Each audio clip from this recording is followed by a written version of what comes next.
बिस्मिल्लाहिर्रहमानिर्रहीम, अस्सलाम वालेकुम। काबिल गुनो अकेडमी के साथ मैं गुलाम मुस्तफ़ा एक और वीडियो लेके आपकी खिदमत में हाज़िर हूँ। अच्छा जी, आज का लेक्चर जो है वो एरे के हवाले से है। तो आज जितनी भी चीज़ें होंगी वो हम एरे से रिलेटेड ही डिस्कस करेंगे। तो जल्दी से चलते हैं अपनी प्रेजेंटेशन के पहले पार्ट की तरफ और डिस्कस करते हैं एरे को डिटेल में।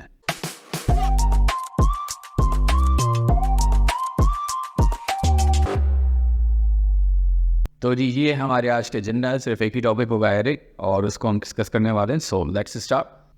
Array in Java. An array is typically a data structure that comprises elements of the same data type and is stored in contiguous memory location. हमारे पास नंबर ऑफ एलिमेंट्स जो है वो store होते हैं array के अंदर और सबका डेटा टाइप जो है वो सिमिलर होता है। In Java an array is represented as an object and holds elements of a uniform data type. सबका डेटा टाइप सिमिलर होगा जैसे मैंने अभी आपको बताया। Furthermore these elements are stored consecutively in memory. Array serves as a means to store a fixed number of elements in Java. In Java arrays, indexing begins at 0 with the first element stored at the 0th index, the second element is on the first index and so forth. जैसे आप नीचे diagram में देख रहे हैं कि suppose करें कि आपके पास एक एरे है जिसके अंदर आपने 10 एलिमेंट्स जो है वो 10 एलिमेंट्स की वैल्यू जो है वो स्टोर की हुई है। पहली बात तो सबका डेटा टाइप जो है वो सही होगा, यानी कि सपोज अगर आप इंटीजर इस्तेमाल करें तो सबका डेटा टाइप जो है वो इंटीजर ही होगा और इसकी इंडेक्सिंग जो है वो 0 से स्टार्ट होगी। यानी कि अगर आपके पास 10 एलिमेंट्स हैं एक एरे के अंदर तो पहला वाला जो एलिमेंट होगा वो 0 इंडेक्स पे होगा, दूसरा वाला फर्स्ट इंडेक्स पे, और इसी तरह से कहानी चलती जाएगी। जो आखिरी हमारा 10वां एलिमेंट होगा वो हमारा 9th इंडेक्स पे होगा।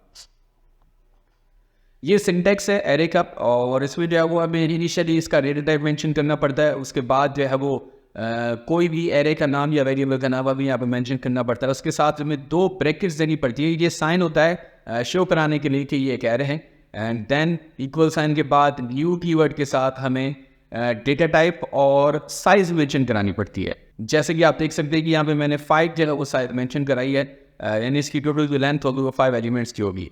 उसके नीचे आप देख सकते हैं कि ए और ब्रैकेट के अंदर 0, यानी कि 0th इंडेक्स पे जो है मैंने 10 वैल्यू दी है, 1 इंडेक्स पे 20, 2 पे 70, 3 पे 40 एंड 4th इंडेक्स पे जो है मैंने 50 वैल्यू दी है। इस स्लाइड के अंदर जो है वो पहली लाइन में हमने डिक्लेरेशन कर दी अपने एरे की और उसके बाद नीचे वाला जो पार्ट है उसमें हमने इनिशियलाइजेशन कर दी है और वैल्यूज़ जो है वो असाइन कर दी हैं इंडेक्सेस क्या क्या इसमें।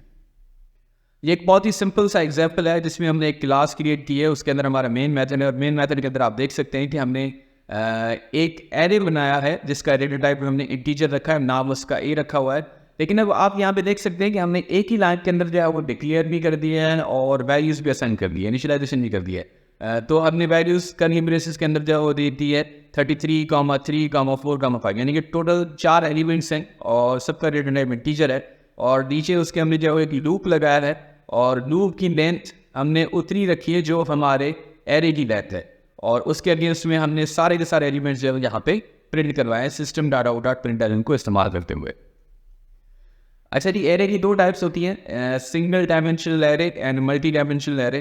तो उनको भी थोड़ा सा जो है वो डिटेल में डिस्कस करते हैं। ये एक प्रोग्राम है जो सिंगल डायमेंशनल एरे का एग्जाम्पल भी है, जिसके अंदर हम सिंपल जो है वो एक ही डायमेंशन में है, यानी कि सिर्फ रोज़ हमें मेंशन कराई जाती है, एक ही सिंगल रो होगी और उसके अंदर हम एलिमेंट जो है वो स्टोर करा सकते हैं और उनको बाद में प्रिंट करा सकते हैं। ये हमारा मल्टी डायमेंशनल एरे, इसका सिंटेक्स थोड़ा सा डिफरेंट होता है। जब हम डिक्लेरेशन करते हैं तो वहाँ पे डेटा टाइप के साथ हमें एक पेयर हमने दिया, बड़ी ब्रैकेट का साथ में दूसरा पेयर नहीं देंगे, और साथ ही साथ डेटा टाइप के अंदर जहाँ पे हम साइज मेंशन करा रहे थे डेटा टाइप के साथ, तो वहाँ पे भी हमने जो है वो 2 बार मेंशन किया है साइज को। पहला जो वो 3 है वो रो को डिफाइन करता है और सेकंड जो 3 है वो कॉलम को डिफाइन करता है। और उसके नीचे आप देख सकते हैं कि पिछली स्लाइड में जैसे हम वैल्यूज असाइन कर रहे थे, यानी कि अगर एरे था उसकी 0 इंडेक्स पे हमने एक वैल्यू दी थी, फर्स्ट पे दूसरी वैल्यू, सेकंड पे तीसरी वैल्यू, इस तरह से हम बारी बारी इंडेक्स पे जो है वो वैल्यूज दे रहे थे। अब यहाँ पे जो है वो 2 चीज़ें जो है वो मेंशन करानी पड़ेगी हमें, रो एंड कॉलम। कौन सी रो के कौन से कॉलम में हमें कौन सी वैल्यू देनी है, उसका ये सारा सिंटेक्स आप देख सकते हैं कि 1 से लेकर 9 तक वैल्यू हमने यहाँ पे असाइन की है। ये एग्जाम्पल है मल्टी डायमेंशनल एरे का, जिसके अंदर एक मल्टी डायमेंशनल एरे बनाया गया है, ARR उसका नाम रखा गया है और उसके अंदर पहले एक रो, दूसरी रो, तीसरी रो और उनके अंदर जो है वो 3 ही कॉलम है। वैल्यूज़ यहाँ पे आप देख सकते हैं। और फिर उसको जो है वो प्रिंट कराया गया है डबल लूप को इस्तेमाल करते हुए। पहले एक फॉर लूप चलाया है जिसके अंदर हमने एक आई वेरिएबल इस्तेमाल किया है, फिर दूसरा लूप चलाया है जिसके अंदर हमने जे वेरिएबल इस्तेमाल किया है, और इसी तरह से हमने उनको प्रिंट कराया है। अच्छा जी, आज का जो टास्क है वो बहुत ही सिंपल सा है कि एरे के अंदर एलिमेंट्स होंगे और उनका सम करना है।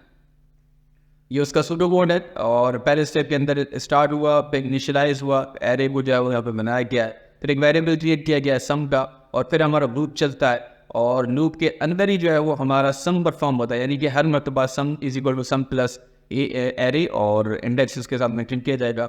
और फिर जैसे ही हम लूप से बाहर आते हैं तो फिर हमारा जो है वो प्रिंट होता है सम, और फिर प्रिंट के बाद फाइनली हमारा प्रोग्राम जो है वो एंड हो जाता है। ये हमारा एग्जाम्पल जो है वो यहाँ पे सॉल्व किया गया है। मेन मेथड के अंदर एक एरे बनाया गया है जिसके अंदर 1 2 3 4 5 वैल्यूज़ दी गई हैं, और एक और वेरिएबल बनाया है सम के नाम से। और हमारा जो लूप बना है फॉर का, उसके अंदर आप देख सकते हैं sum is equal to sum plus array और इंडेक्स उसके साथ मेंशन किया। और जैसे ही लूप खत्म होता है फिर वहाँ पे हमने जो है वो सम को प्रिंट कराया। तो जी ये तो था हमारी वीडियो का पहला पार्ट, यानी कि प्रेजेंटेशन के अंदर हम चीज़ें डिस्कस कर रहे थे। अभी इसी टास्क को जो है वो परफॉर्म करते हैं अपने आईडी पर। आज का जो टास्क है वो बहुत ही सिंपल सा है, write a Java program to print the sum of all the items of the array. So let's start. सबसे पहले हम एक एरे क्रिएट कर लेते हैं, डेटा टाइप उसका जो है वो टीचर रखते हैं, और उसके अंदर 5 एलिमेंट्स जो है वो हम उसको पहले से वैल्यू दे देते हैं। साथ ही साथ एक और वेरिएबल सम के नाम से इनिशियलाइज करते हैं उसकी वैल्यू 0 से। फिर लूप क्रिएट करते हैं और उसमें एक आई वेरिएबल क्रिएट करके उसकी स्टार्टिंग पॉइंट 0 होगी, और ये तब तक चलेगा जितनी हमारी एरे की लेंथ होगी। और उसके अंदर हम sum is equal to sum plus array और साथ में इंडेक्स मेंशन करेंगे, यानी कि हर मरतबा पहला जो है वो जो एलिमेंट होगा वो सम में आएगा, फिर अगली मरतबा उसके साथ जो है वो जो दूसरा एलिमेंट होगा वो सम होगा, वो साइन हो जाएगा। इस तरह से ये साथ चलता रहेगा जब तक हमारा एरे जो है वो एरे के सारे एलिमेंट्स कंप्लीट नहीं हो जाते। एंड जैसे ही हम लोग के बाहर आएंगे फिर जो है वो हम प्रिंट कराएंगे उसी सम को जो हमने इनिशियली क्रिएट किया था, उसको वैल्यू असाइन किए लूप के अंदर। तो ये प्रोग्राम हमारा बन गया है, इसको एग्जीक्यूट करते हैं, और जी ये आपके सामने आउटपुट आ गया है। जी तो आज का लेक्चर यहीं पे ख़त्म होता है। इंशाल्लाह अगले लेक्चर में फिर आपसे मुलाकात होगी, तब तक के लिए इजाज़त दीजिए। अल्लाह हाफिज़।